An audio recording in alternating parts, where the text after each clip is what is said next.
quiet on the set. Good morning, good afternoon, good evening. It's political guy Terrence Atkins, and I'm here with another video today.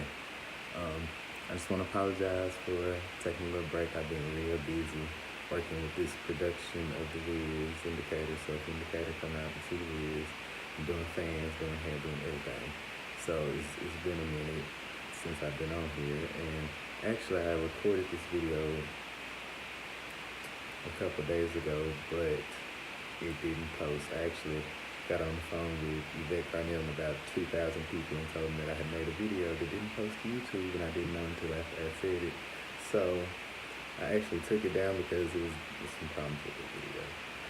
People were calling me and internet wasn't working. There was all kinds of stuff going on. So I just decided to re-record the video and kind of restructure it a little bit because I had a little too much information trying to put in one video. And I was going to address the Terry Collins and abortion situation, which is it's a big deal right now. But when I was reading the Decatur Daily, I scrolled down to the bottom and I saw another interesting article that comes from the Alabama Senate side, which it was published on May 15th. And the legislature approves a bill to cut duration of unemployment benefits. So what they're doing is cutting unemployment benefits from 26 weeks to about 20 weeks, which there's no regard if you've worked on a job for 5, 10, 15 years and you put in their time, the unemployment insurance that you paid, none of that is being counted. And the only reason that they're really doing it is because other states have cut back on, other southern states have cut back on what they're giving as far as their unemployment benefits. And this passed with a resounding clash. It was like 79 to 2 on the Senate side, and no, it's 29 to 2 on the Senate side, and on the House side it was approved 74 to 26. So basically along party lines as far as the Alabama Senate goes, because there aren't that many Democrats there. So I know pretty much all the Democrats on the House side pretty much voted for it. And on the Senate side, a couple of Democrats did vote for it. So be wary of these Democrats that call themselves Democrats. Joe Biden. So the title of this video is "It's Time to Renegotiate," and to frame this, this is a summation of why policy matters. It's a summation of it's a summation of policy that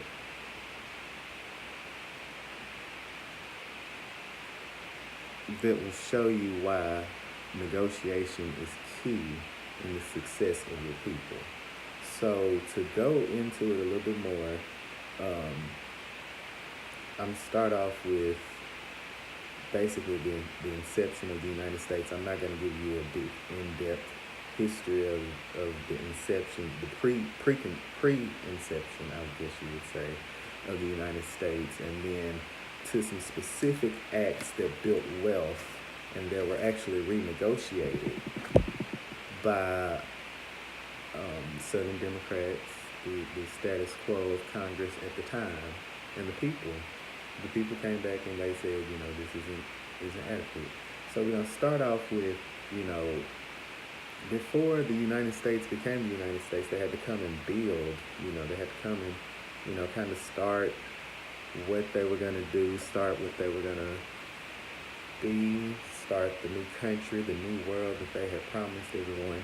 So they had to come in and they had to build some type of economy. So, tobacco and farming and all that was the way that they built that economy.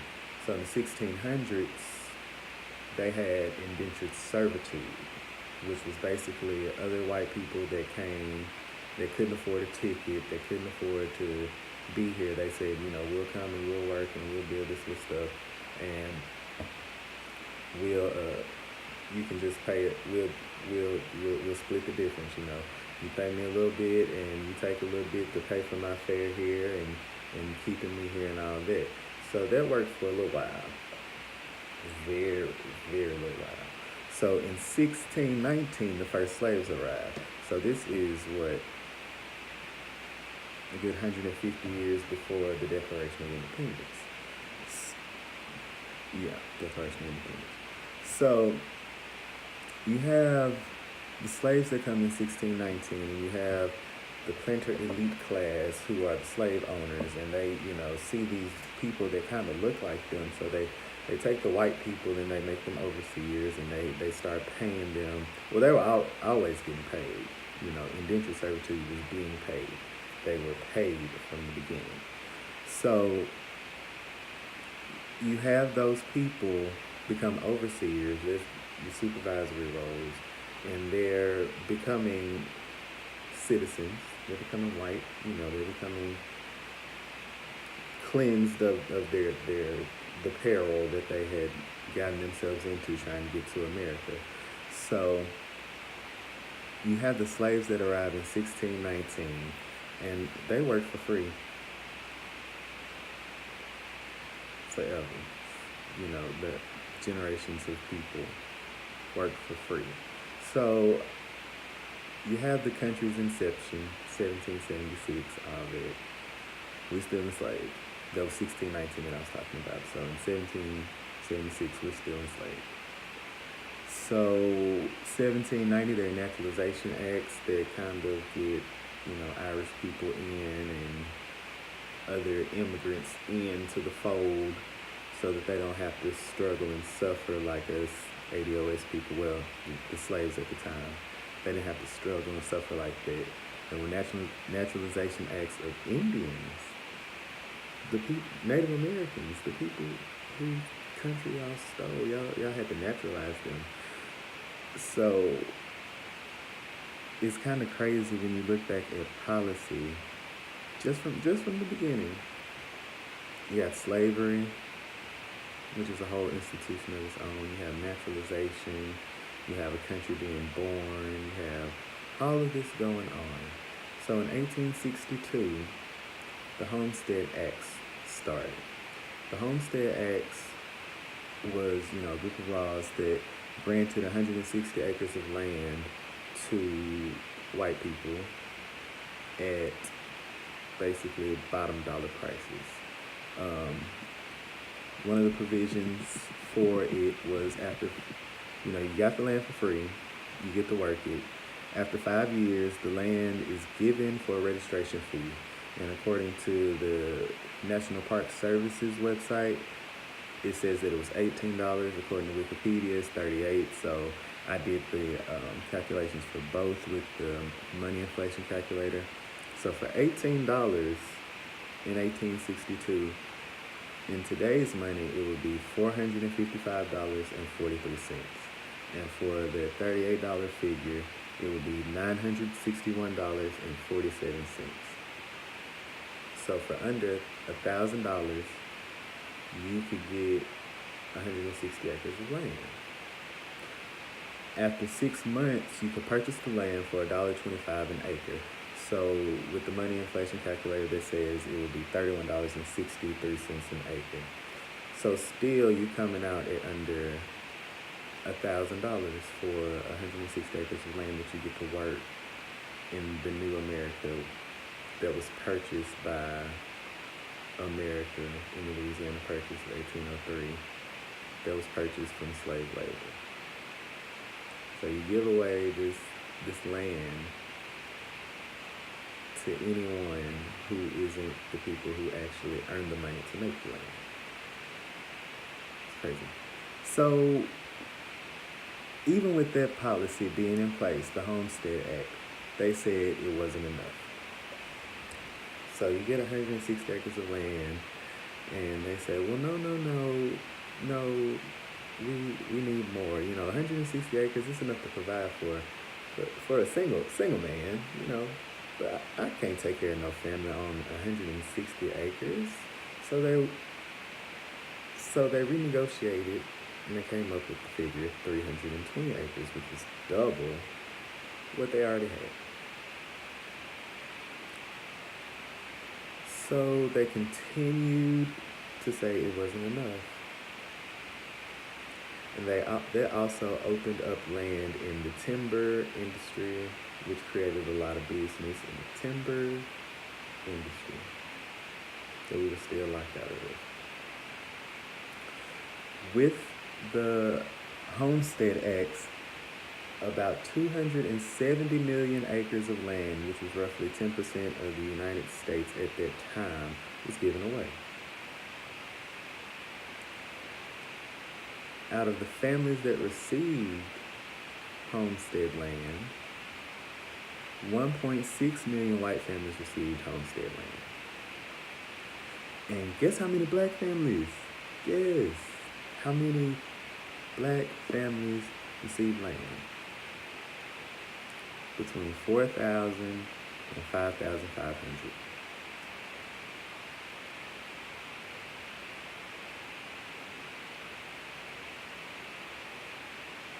Yeah, that's how I feel. So even with the 320 acres, I don't know if I said this before, but I think I did.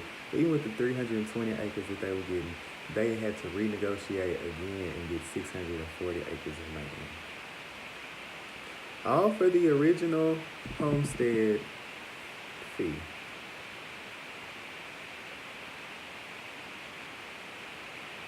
With that, with the amount of families that received land, the 1.6 million, 4,000, or 1.6 million, 550, 5,500, excuse me. There are 93 million descendants that are benefiting from this. Now, this is all an act of renegotiation. So, we were still enslaved, and at that time, you know, the Civil War was ramping up. We were trying to figure out what we're gonna do. We gonna actually do this thing, or they're gonna back down, and they decided not to back down. So we had the Civil War. Y'all know what happened there. So after we come out of the Civil War, policy for black people, finally, there was Field Order 15. And that order was signed on January 1865. And there was a meeting with General William Tecumseh Sherman and the Secretary of War, Edwin Stanton. I wrote it down wrong. Edwin Stanton and 20 black ministers in Georgia. And they basically said, well, you know, what the war's over, what do y'all need? What do y'all want? What do y'all need? And the representative for the 20 black ministers was Garrison Frazier. He was a Baptist minister. And he said, basically, we need our own land, and we need to be able to govern over ourselves, and we need to be able to work the land and make money and be able to provide for ourselves, which, you know, is basic, you know, life, liberty, pursuit, happiness. We just want what's said in the Constitution. So Field Order 15 was signed into law, and then they granted 40 acres of land to be worked. And then Field Order 16 was signed shortly after, and they gave the mule. And the mules were old Union and Confederate mules, and basically anything that was kind of left over from the war, you know, wagons or anything like that, they could take that and work with it, do what they could with it through Field Order 16. Well, that didn't last too long. In Georgia, South Carolina, North Carolina, and Florida, people started getting the land. And Abraham Lincoln was killed, so that gave way for Andrew Johnson. Andrew Johnson was a poor white man from Tennessee who kind of despised the Confederacy, but he didn't hate racism. So he he kind of made a deal with himself, you know. There's a 13 rules that he gave, and in the 13th rule, it basically pardoned, it gave way to pardon the Confederate soldiers and generals and all those type of people, basically by apologizing. So all they had to do was basically say, I'm sorry, you know, that the thing we did, it was a disgrace, you know, we sorry, we ain't gonna do it again. So basically, that's all they had to do. And Johnson, who, like I said, he was a poor man from Tennessee, he wanted the admiration because these people looked down upon him. Basically, these white people looked down upon him because he was a poor man. His family was poor. So all he wanted was that admonishment. And everything that they did was just like washed away, wiped away, and stuff. So with that pardoning act, which was in and around June 5th, 1866, he pardoned 12,652 members of the Confederacy. Let them out. And gave them everything that they had back. So everything that we had gotten 40 acres and a mule because it was abandoned. Pretty much. It was abandoned. And I'm going to explain a little bit more about the abandonment and how we got what we got through 40 acres and a mule. But one of the people that he pardoned in Alabama, you all should know this man, is Edmund Pettus. And just to let you know what type of person Edmund Pettus was, I did a Wikipedia search. Like I said, I'm trying to make this very simple, very plain, you know, easy as pie. You know, everything that I've said will be linked in the description box as usual. Everything that I've said, you can just Google these names, and it's gonna pull up everything that I told you. Basically, it's gonna give you more in depth, but I'm just trying to break it down for everybody. Be plain. This is a 098 course. It's a 098. It's a remedial course. I'm taking y'all back. So Edmund Pettus was the Grand Dragon of the KKK in Alabama, and he really gave a rise to the KKK in Alabama. He was the chairman of the state delegation for the Democratic National Convention. He was a rebel brigadier general. He was also an attorney, and guess what? A senator for the state of Alabama from 1877 to 1907. This man, who's traitor, who committed treasonous acts in his country, was a senator, also a KKK Grand Wizard, and it was just cool. So this kind of ties in with that article that I gave y'all earlier about the unemployment benefits. Because the only reason that they're cutting it is because other southern states are doing it. They cut theirs, so we're gonna cut ours. The southern states rhetoric is racist. It's racist. States' rights. All of it. So back to the story. Edmund Pettus. These are the type of people that were let out and led into the House of Congress again to decide policy for us. So the Freedmans Bureau was signed in March of 1865, and the proper title for the Freedmen's Bureau is the Bureau of Refugees, Freedmen, and Abandoned Lands. So with the Freedmen's Bureau, with the Civil War happening, a lot of places were abandoned. A lot of Confederates around the Mason-Dixon line and around other places were abandoned because the Union had came in and started setting up shop. So the abandoned lands came when they were arrested because they were pardoned in 1866. So with the war beginning, a lot of Confederates moved out to go and, barricade themselves with other Confederates in other cities, one of them being Decatur. But the Freedmans Bureau gave way through the land grants and things like that. It gave way to Howard, Fisk, and Hampton universities. So the Freedmen's Bureau was something that was good for us, but it did not last, and we did not renegotiate.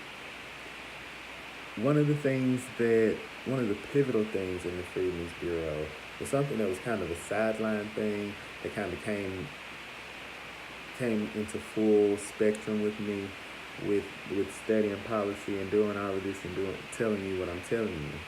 The Freedmen Saving and Trust was a bank that was started by two abolitionists, John W. Albert and A.M. Sperry, in 1864.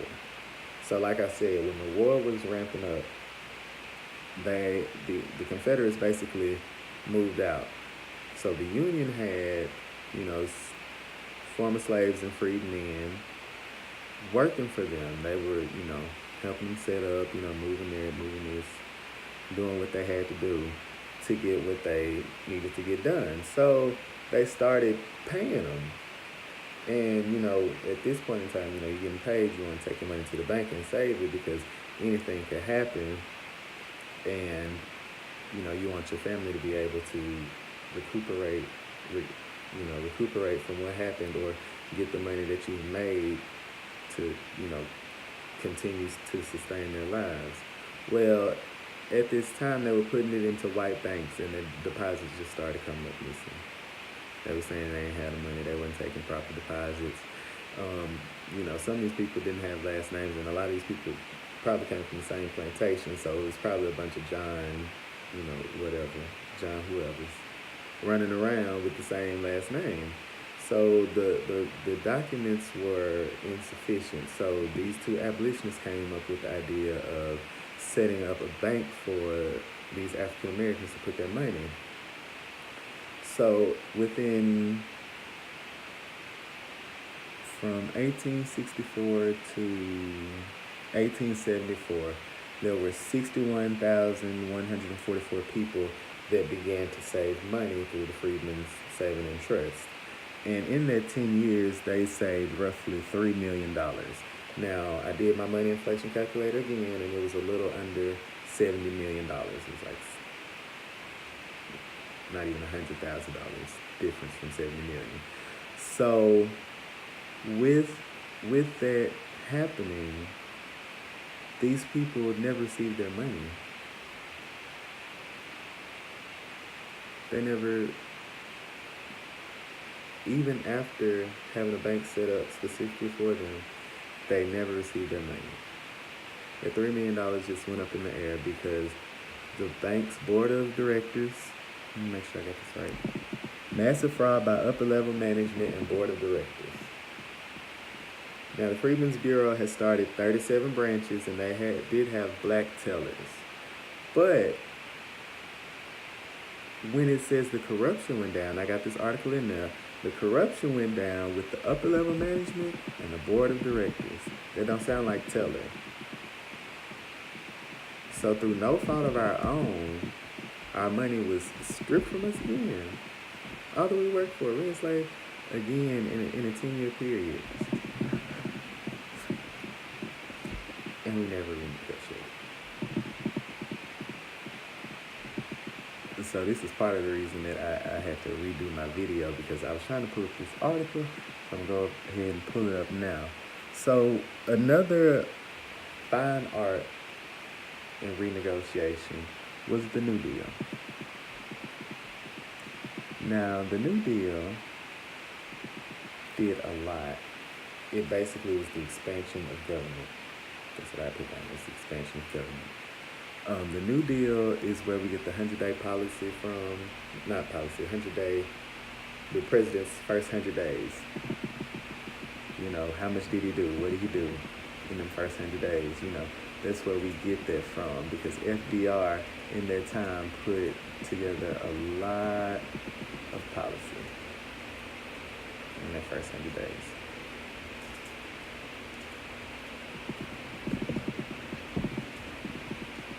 And in the art of renegotiation, it had several parts.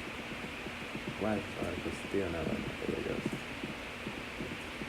So, with the New Deal, it had three parts, because they weren't satisfied with the first part, the second part, still weren't satisfied with the third part.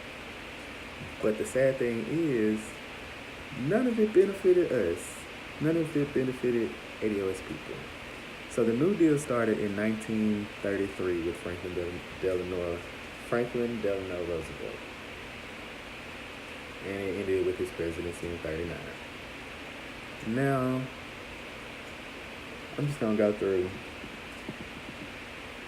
just some of the agencies that he enacted. And I have three specifically to talk about. And we were locked out of every single one of them. And like I said, all these articles will be in the description box. So all you have to do is scroll down and find, you know, what it's labeled, and it'll tell you, you know, basically what point in the show. I mean, you can just go, it's chronologically ordered, so you can just go and find it.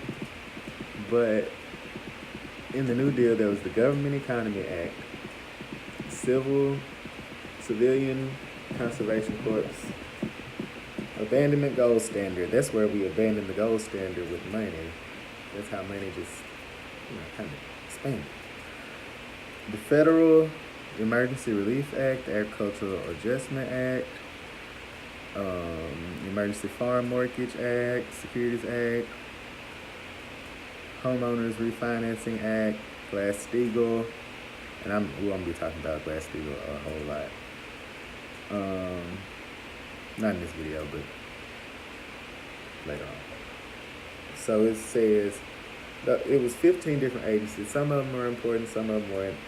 Some of them have different agencies in them that are more important that they don't list in this article. But I'm going to be talking about three from the first part of the New Deal. Second New Deal programs. In 1935, the Supreme Court struck down the NIRA, concerned that other programs would be eliminated. FDR launched the second round of New Deal programs. These focused on providing more services for poor and unemployed and farmers. So the Soil Conservation, the Emergency Relief Appropriations, the Rural Electrification Act, and the National Labor Relations Act. Talking about that too, probably in the same video with Glass-Steagall. So the third New Deal program is the United States Housing Act, Farm Tenancy Act, Fair Labor Standards Act, which gave the minimum wage. So they didn't have an established minimum wage until 1930, after 1937, but it looks like before 38. So this is the art of renegotiation. If something don't work, you just don't try to sit down and make it work.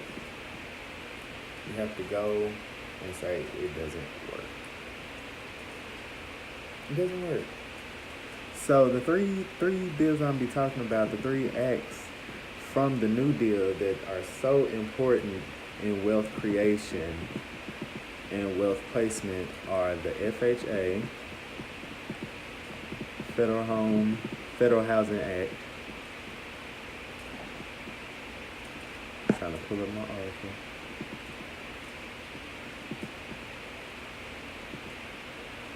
The GI Bill and Social Security Act. So I'm reading a book, well, I'm actually listening to a book called When Affirmative Action is White. Like I said, I talked to Yvette Carnell the other day, so I follow her. If y'all have a chance, Breaking Brown, Yvette Carnell, follow her. I had went on there. I had been listening to her for a while, and they have a book club. We do a book every once in a while. And the book that we're doing now is When Affirmative Action Was White. And it talks specifically more in depth about the FHA, the GI Bill, and the Social Security Act. I put the link in there for the audio book. I'm trying to make it easy for y'all. I'm telling you, I'm trying to make it easy.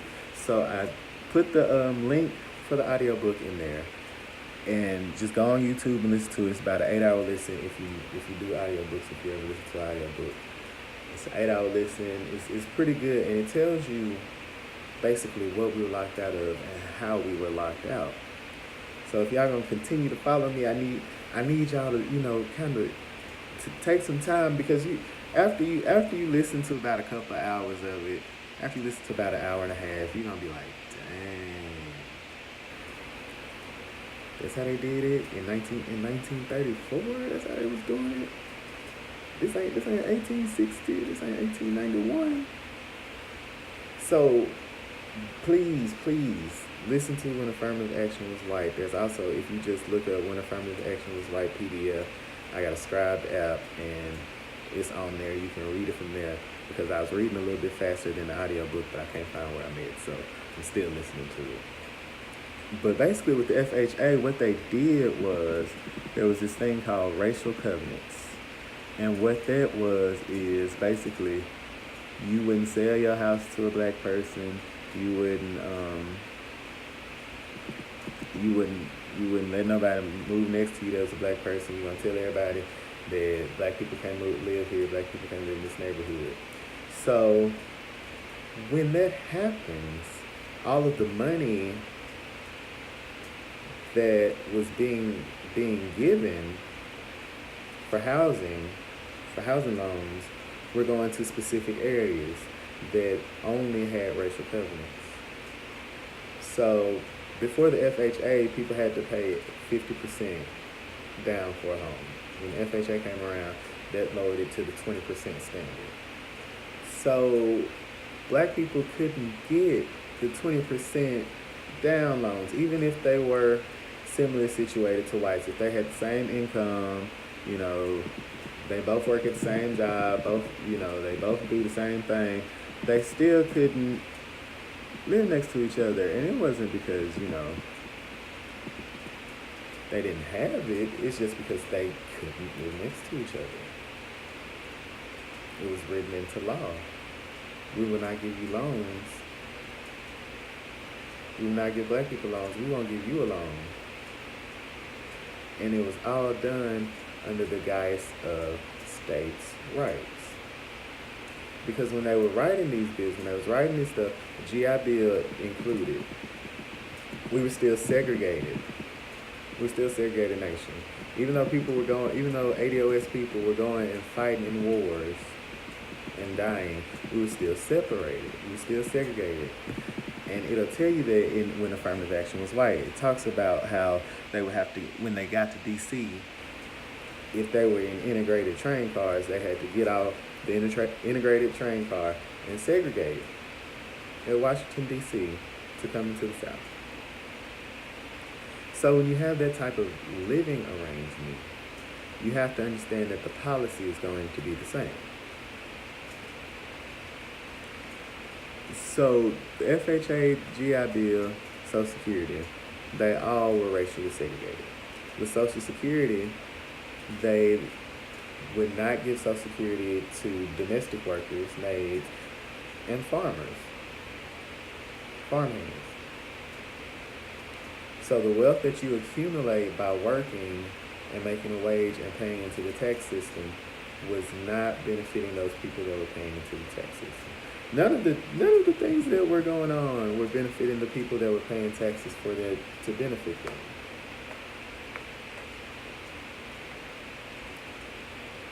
None of it ever. All the things that we created wealth for never benefited us, and we didn't renegotiate. We haven't said anything. We just went on with it. So while I'm talking about when affirmative action was white, we'll talk about affirmative action, because I found some great stuff about Alabama and affirmative action. So affirmative action was done by LBJ, and the definition for affirmative action is an action or policy favoring those who tend to suffer from discrimination, especially in relations to employment or education, positive discrimination. So Executive Order 10925 was signed into law March 6, 1961 by JFK, and it started the affirmative action, it spurred it along, started the trend for affirmative action with government contractors. Because when I talk about Harry Truman, we'll talk about, what happened to government work and things of that nature, but that started the way for affirmative action, civil rights, all that type of stuff. So LBJ came with Executive Order 11246, and in 65, it was basically like you have to hire black people at proportionate numbers to their demographic in the United States. You have to let them come to school in proportionate numbers to their demographics in the United States. And people have been fighting it ever since it's been put into law. Ever since it's been put in law. Our key to the bottom lock, not the deadbolt, our key to the bottom lock has been challenged every single time. And we just let it. When I started looking at affirmative action cases, I was looking for this one, Pleck. His name is Pleck. I think I put it in the description box. But I was looking for that article and I couldn't find it at first. But one of the most interesting articles I did find was Tompkins v. Alabama, which Tompkins v. Alabama was a lawsuit that was filed by a black man that went to Alabama State University against the scholarship that was given to only white students. So I was kind of caught in the crosshairs with that one, you know what I'm saying? Because I understand, we minorities and we're ADOS, we have been at the bottom forever.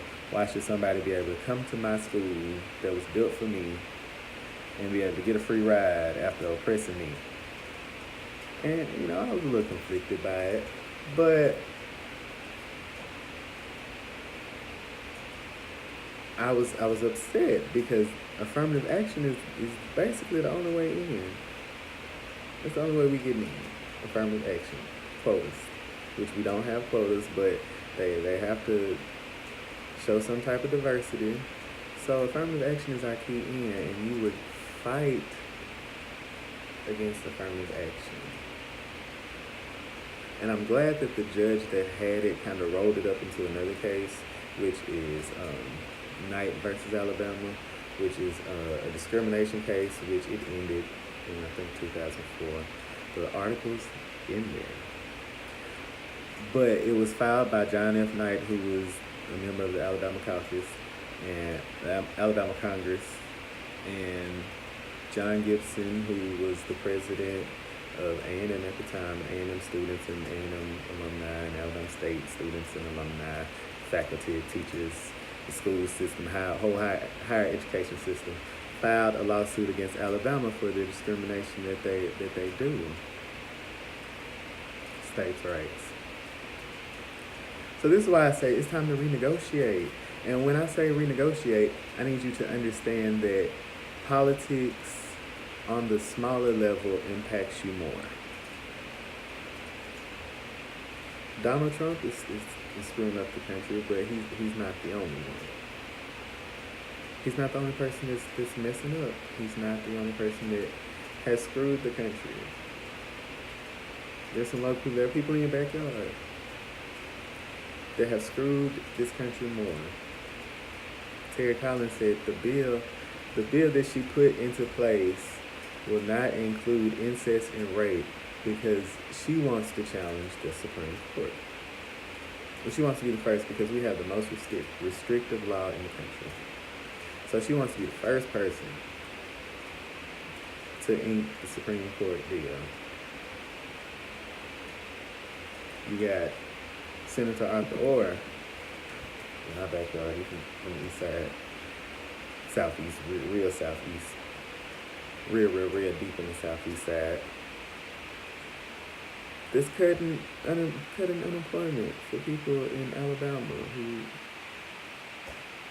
have crappy jobs. I'm just gonna say it. I work in Alabama. I work pretty much in probably all job fields. And policy affects how the job is. States' policies affect how the job is. So, please find your local politician. Find out what he's doing. I just told you what Arthur Orr doing. I just told you what Terry Collins doing. Them the people in our backyard. It's your job to find out what's going on in your backyard when it comes to policy. So please like, comment, subscribe, share, all this stuff, please. Thank you for all the likes and follows and all the comments. I really appreciate it.